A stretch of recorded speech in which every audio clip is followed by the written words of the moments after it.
Hello everybody, and in today's video I wanted to talk about a taboo subject and topic, and it's pertaining to child molestation in the Black American community.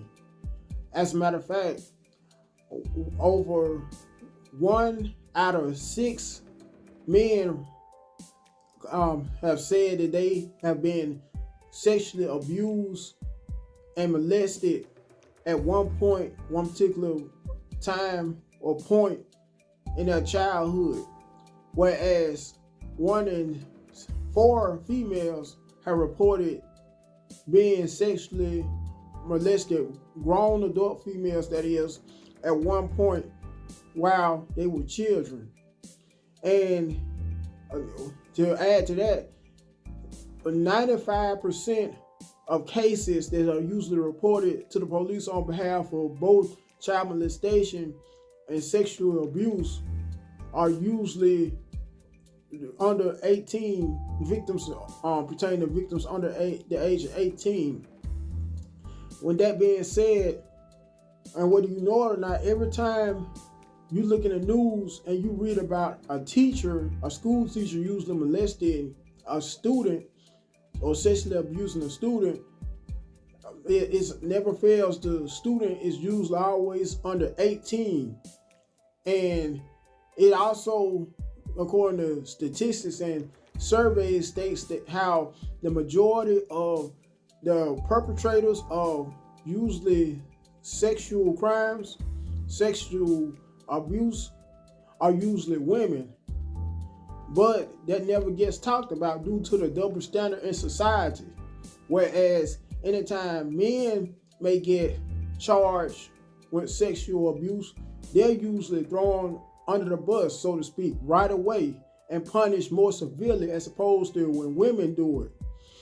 Anyway, I also wanted to talk about and give examples of some black celebrities, Black American celebrities, who were victims of child abuse, or either that or incest when they were children. One of them being a comedian and actor who is well known from the show Blackish, Anthony Anderson, who claimed that when he was a kid, the first time he ever learned about sex was through his mother, his maternal mother, who happened to give him tips on how to have oral sex.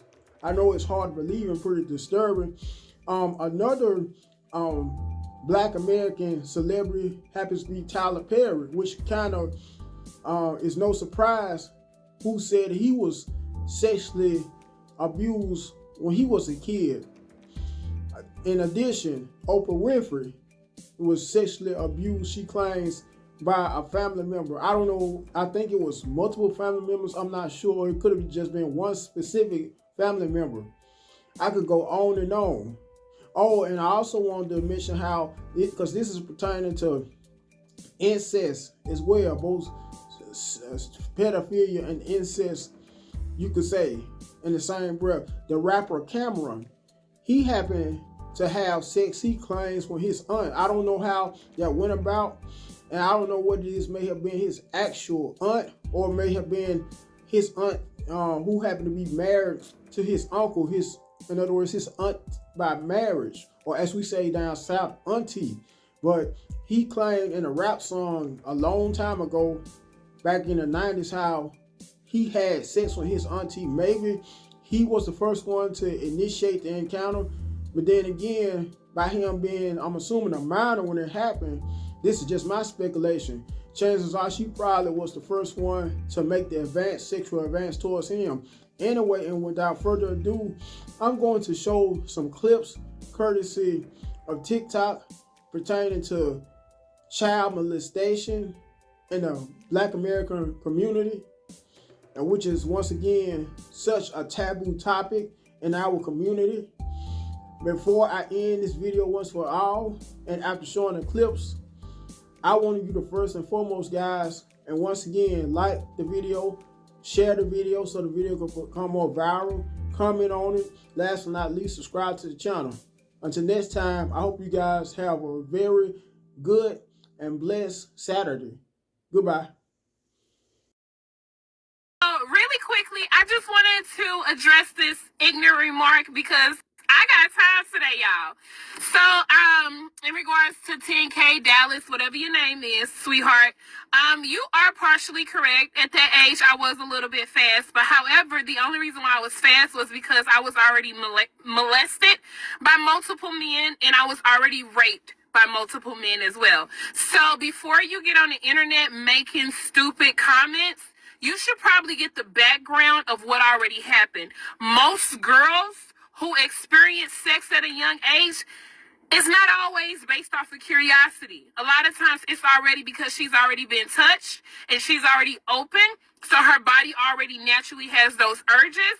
And when a guy comes along telling her that she's beautiful, she thinks it already because she already had a grown man touching her in that area.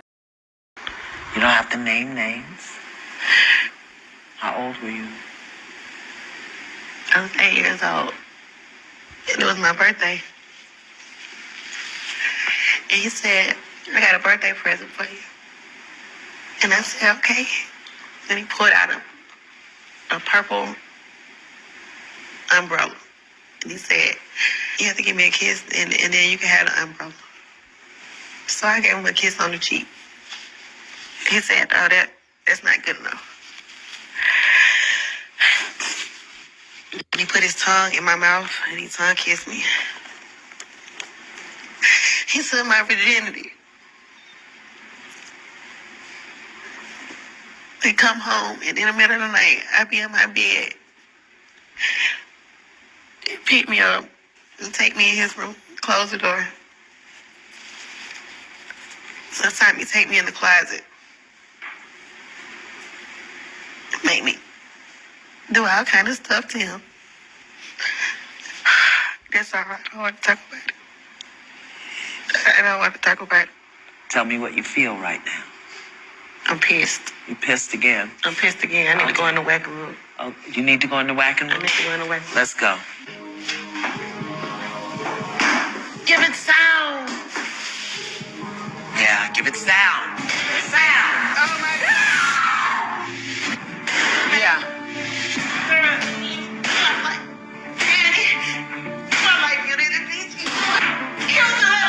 Get the bat. Get the bat.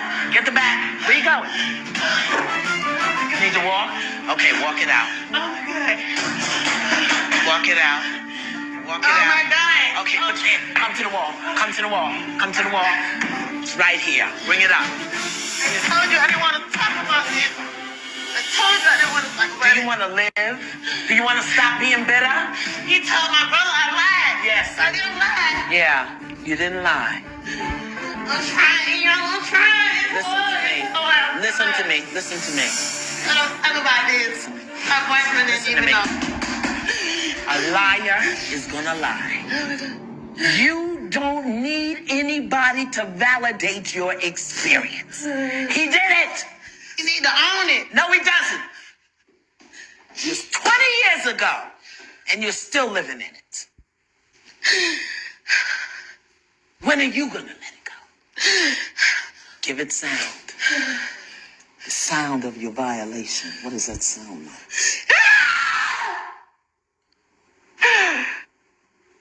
Don't.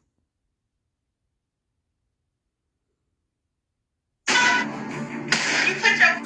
Yes!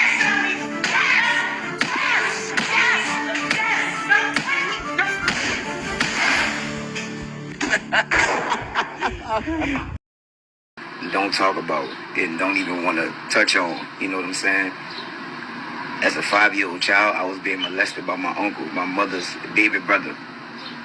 Somebody I loved and I trusted, and somebody she loved and trusted to watch me every night while she going to work. You hear me? And then it's like, damn, you grow resentment to your parents because it's like, you don't see a change in me. You don't see that I'm different. I'm not as outgoing. You don't see that I'm closed off now. I'm only 5 years old. I'm staying in my room. I don't want to play with my toys. I don't want to go outside and play with the dogs no more. Understand? Watch y'all children, bro. Like, from my heart, watch your babies. I don't give a fuck who that man is, my nigga. I don't care who he is or what part he play in your life. Not saying, like, judge your brothers or judge men in your family, but I'm saying just keep a close eye on your babies. Because what matters more? You know what I'm saying? That long-term damage that child gonna fucking deal with by being touched at a young age. Pregnant and hid the pregnancy for 7 months until the baby was born. And I say the baby because I was so disassociated and still do feel such a disassociation. I never felt like it was my baby. And in the process of hiding that secret, as we've talked about on this show, Life Class, hiding that secret and carrying that shame really blocked me in so many ways that I remember being taken to the detention home when my mother was going to put me out of the house at the age of 14, and being taken to the detention home and waiting to be processed through the detention home and recognizing in that moment that I have been abused since I was 9 years old, raped at 9 years old, abused at 10 years old, molested for all of those years, and now pregnant as a result of that. And looking around the detention home at all of these girls who'd been placed there for being bad girls. And I remember having a moment thinking, now I am officially a bad girl. I'm now, for the rest of my life, going to be called a bad girl because I'm going to be put in this place. And thinking to myself, sitting there waiting to be processed, that I really don't belong here, and I don't even know how this happened to me, that I am in a place for bad girls because I didn't feel like I was a bad girl.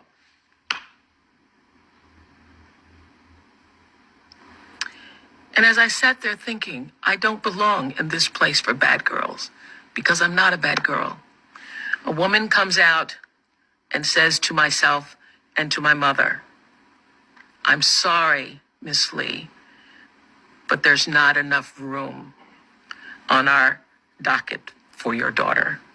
You'll have to come back in 2 weeks. There isn't enough room for her here. And my mother and I had to leave. And I was released to go to live with my father. And that was my saving grace. And so from that moment forward, I felt like I had been somehow saved, that somebody up there, out there, recognized that I wasn't a bad girl. And now here I was going to have another chance. And after I gave birth at 14 years old to a child that I never even knew how this even happened to me at the time, when that child died, my father said to me, this is your second chance. This is your opportunity to seize this moment and make something of your life. And I took that chance and understood for myself, even though I didn't have the words to articulate it, that now I know better, so I can do better.